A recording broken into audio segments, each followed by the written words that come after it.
नमस्कार शेतकरी बंधूंनो, ज्ञानेश्वर चिकणे. आज आहे 4 जुलै 2026.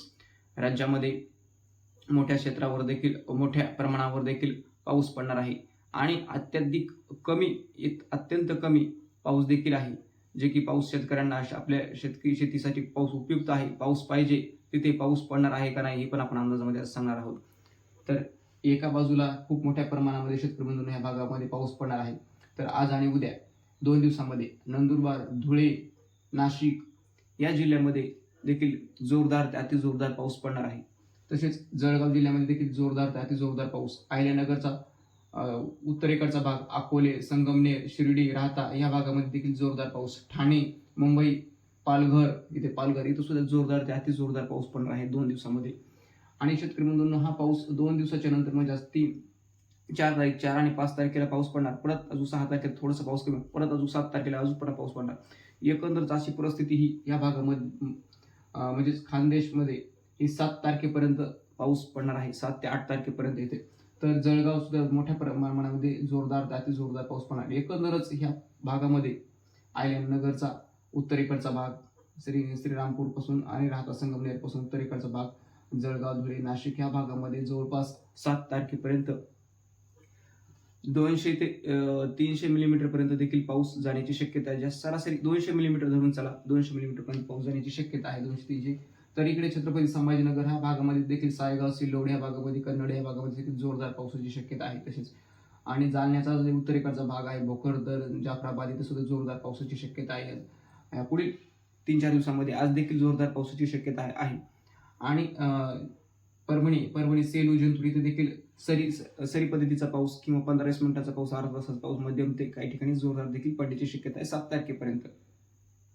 तर फक्त परभणीमधून पाहिजे तर सेलू, जिंतूरच हा भाग जरासा बरा आहे. काय त्यामध्ये काही थोडासा भाग गंगाखेडचा, पालमचा थोडासा बरा आहे. बाकी उर्वरित भागामध्ये परभणी जिल्ह्यामध्ये पावसाचं प्रमाण अत्यंत कमी आहे शेतकऱ्यांना. तसेच आता हिंगोली जिल्ह्यामध्ये देखील सेनगाव इथे सुद्धा चांगल्या पावसाची शक्यता आहे. हिंगोलीमध्ये बाकी मध्यम ते काही ठिकाणी जोरदार देखील पावसाची 7 तारखेपर्यंत शक्यता आहे. शेतकरी बंधूंनो, प्रत्येक दिवसाचा अंदाज आपण आजचा एक दिवस अंदाज, उद्याचा एका दिवसाचा अंदाज आपण जर सांगितलं तर अंदाज देण्यास उशीर होतो. म्हणून आपण एकंदरच 7 दिवसामध्ये आपण सांगत आहोत 7 तारखेपर्यंत, म्हणजे पुढील 4 दिवसाचा अंदाज आहे एकंदरच. पण ह्या 4 दिवसामध्ये देखील तुमच्या भागामध्ये सरस पाऊस पडणार आहे, हेच भाग आपण घेणार आहोत. तर बुलढाणा जिल्ह्यामध्ये आज देखील आणि 7 तारखेपर्यंत देखील म्हणजे ह्या भागामध्ये जोरदार ते अतिजोरदार पाऊस पडणार आहे शेतकऱ्यांनो. तसेच अकोला, अमरावती या जिल्ह्यामध्ये देखील जोरदार ते अतिजोरदार पावसाची शक्यता आहे. वाशिम जिल्ह्यामध्ये देखील मध्यम ते जोरदार पावसाची शक्यता, काही ठिकाणी मध्यमच राहील वाशिम जिल्ह्यामध्ये, तर काही ठिकाणी जोरदार. तर यवतमाळ जिल्ह्यामध्ये मध्यम तर काही ठिकाणी जोरदार. नागपूर, भंडारा, गोंदिया, चंद्रपूर या जिल्ह्यामध्ये देखील मध्यम तर काही जोरदार. तर चंद्रपूर आणि गडचिरोली इथे मध्यम पावसाची शक्यता आहे. तर आता हा उर्वरित इकडचा राहिलेला भाग, तर पहा इकडच्या भागामध्ये आता बीड जिल्ह्यामध्ये मात्र पावसाचं प्रमाण जे आहे ते फक्त जो डोंगरपट्टा आहे, म्हणजेच इकडे अहिल्यानगर पासून जो डोंगर आलेला आहे तो पूर्वेकडे इकडे लातूर इकडे ह्या भागामध्ये, त्या भागामध्ये थोडासा मध्यम पावसाची शक्यता आहे. मात्र उर्वरित भागामध्ये म्हणजेच गेवराई, माजलगाव किंवा ह्या भागामध्ये जे आहे ते नुसतं आपला झिमझिम पाऊस, रोगेट्या पाऊस पडण्यामुळे आपण म्हणू शकतो. त्या तशा प्रकारे पावसाची शक्यता आहे. पडला असतो सडाका सोडाका, फक्त एखादा सडाका, तोही सडाका म्हटलं तर अत्यंत कमी भाग असतो सडाका तोही पूर्वेकडून पश्चिमेकडे असा वाऱ्यासह जाईल. अशा पद्धतीचा पाऊस पडण्याची शक्यता, अशी जास्त पावसाची शक्यता नाही. तसेच आता धाराशिव जिल्ह्यातील बार्शी, भूम, परांडा ह्या भागामध्ये देखील अत्यंत पाऊस कमी शेतकरी इथे सुद्धा अत्यंत पाऊस कमी राहणार आहे. विखुरलेल्यासारखाच पाऊस पडणार इथे सुद्धा. इथे तसं सूर्यदर्शन पावसाचं प्रमाण जे आहे तिथं ऊन हे 6 तारखेपासून मात्र इथं उन्हाला सुरुवात होईल. 5 ते 6 तारखेपासून मात्र 2 दिवसामध्ये इथं सूर्यदर्शन नाही, पण पाऊसही जास्त नाही, फक्त झिमझिम पाऊस, याच्यापेक्षा जास्त मोठा पाऊस नाही. तसेच आता अहिल्यानगरचा दक्षिणेकडचा भाग, इथं सुद्धा रिमझिम पाऊस हा अत्यंत कमी पाऊस असतो. तसेच सोलापूर जिल्ह्यामध्ये रिमझिमच पाऊस.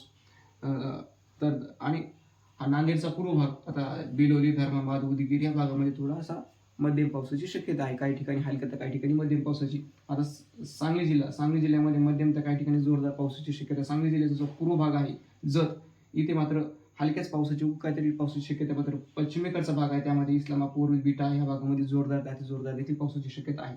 तर कोल्हापूर, सातारा, पुणे या भागामध्ये मात्र डोंगर पट्ट्याचा जो पश्चिमेकडचा भाग आहे डोंगर पट्ट्यापासून त्या भागामध्ये मात्र अत्यंत जोरदार ती मुसळधार देखील पावसाची शक्यता आहे. तर कोकणामध्ये सिंधुदुर्ग, रायगड, मुंबई, ठाणे या भागामध्ये सुद्धा जोरदार ते अति जोरदार पावसाची शक्यता आहे 7 तारखेपर्यंत. आणि 7 तारखेच्या नंतर राज्यामधील पाऊस अत्यंत कमी होणार आहे. तो पाऊस फक्त 7 तारखेपासून पुढे 10 तारखेपर्यंत नंदुरबार, धुळे, अमरावती या नागपूर, भंडारा, गोंदिया या जिल्ह्यामध्ये राहण्याची शक्यता शेतकऱ्यांनो. इकडे तर पावसाचं जे प्रमाण जे अत्यंत कमी 8-9 तारखेला होणार आहे तो पाऊस फक्त सडाक्याचा जो स्थानिक वातावरण निर्माण होणंच पाण्याची शक्यता आहे. विदर्भामध्ये थोडंसं सरी म्हणजेच तसे सडाके सुरू राहतील. मात्र दक्षिण महाराष्ट्रामध्ये मात्र पाऊस बऱ्याच भागामध्ये उघडीप पाडला असता सडाका थोडासा पडेल दक्षिण महाराष्ट्रामध्ये.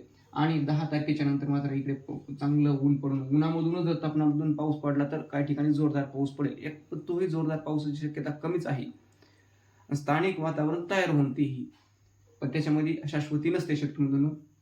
कोणता भाग सोलापूर, धाराशिव, बीड या भागामध्ये आणि परभणीच्या थोड्याशा भागामध्ये तर अशा प्रकारे वातावरण राहण्याची शक्यता आहे या पुढील 10-12 दिवसामध्ये. आणि या दक्षिण महाराष्ट्रामध्ये पुढे पाऊस केव्हा येणार आहे शेतकऱ्यांनो, नंतर पावसाची आपल्या शेतकऱ्यांना गरज आहे. तर 21 किंवा 22 तारखेपासून मात्र दक्षिण महाराष्ट्रामध्ये पावसाची शक्यता आहे. 22 तारखेपासून पुढे 21 किंवा 22.